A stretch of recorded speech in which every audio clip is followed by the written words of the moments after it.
Radhe Radhe friends, जय श्री कृष्ण। आप सभी को गंगा दशहरा की हार्दिक बधाई। इस वर्ष गंगा दशहरा 5 जून गुरुवार के दिन मनाया जाएगा। तो गंगा दशहरा पर माँ गंगा की पूजा करना, उनकी आराधना करना बहुत ही शुभ होता है। तो गंगा दशहरा के दिन आप माँ गंगा की पूजा कैसे करें?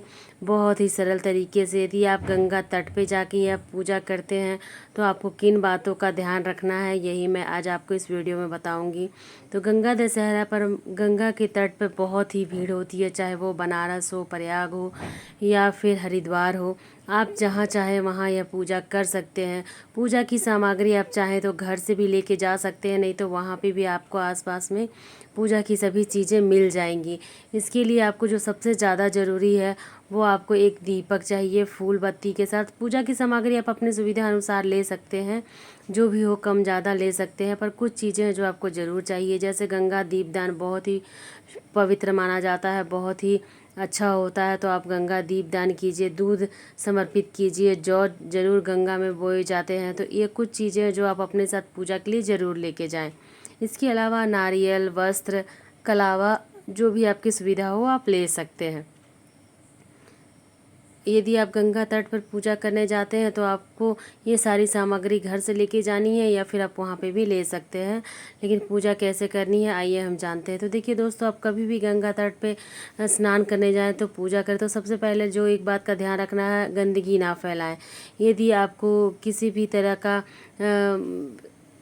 प्रॉब्लम हो तो आप वहाँ पे गंदगी ना फैलाएं, मतलब थूक का, मल मूत्र का त्याग इस तरह से ना करें। ये बहुत ही मतलब बड़ा पाप होता है। तो आप गंगा को स्वच्छ रखें। माँ गंगा की सबसे ज़्यादा पूजा, बड़ी आराधना है कि उसे साफ़ और स्वच्छ रखें। तो आइए हम जानते हैं कि हमें माँ गंगा की पूजा कैसे करनी है गंगा दशहरा पे।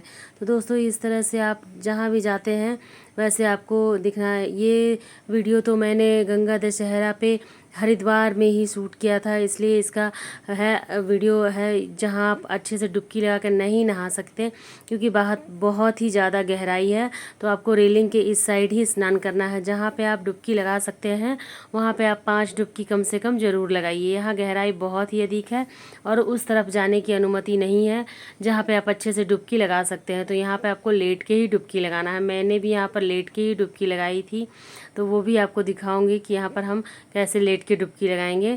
नहीं तो आप मग से भी नहा सकते हैं। यहाँ पे आपको मग्गा मिल जाएगा बहुत ही आसानी से, और आप उससे नहा लीजिए। देखिए हम भी यहाँ पे कैसे मतलब बैठ के ही डुबकी लगा रहे हैं, क्योंकि यहाँ डुबकी लगाने के लिए बहुत ज़्यादा गहराई की जगह नहीं है।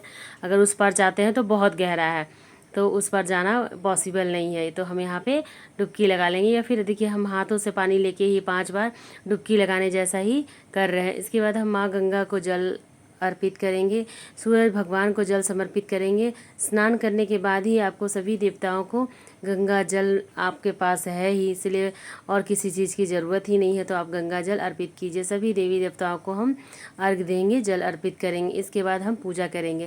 तो जब आप नहाने जाते हैं उसके बाद ही आपको ये सब चीज़ें करनी है। फिर हम दूध समर्पित करेंगे। दूध भी आपको यहीं पे आसानी से मिल जाएगा। आप चाहें अगर आसपास के हैं तो आप घर से भी लेके जा सकते हैं। फिर हम फूल समर्पित करेंगे, दीपक जलाएंगे, और यदि आप घर से साड़ी या नारियल लेके गए हैं तो आप वो भी समर्पित कर सकते हैं। पूजा कीजिए, उसके बाद किसी गरीब को दे दीजिए।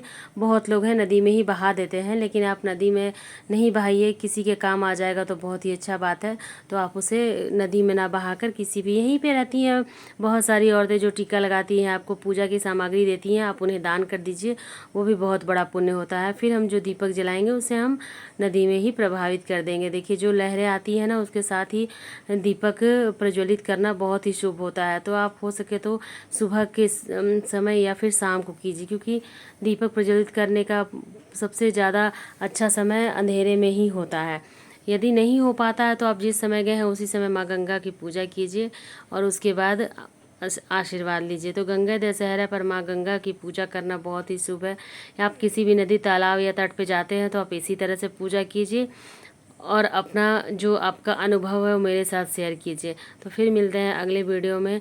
जय माँ गंगे, हर हर गंगे।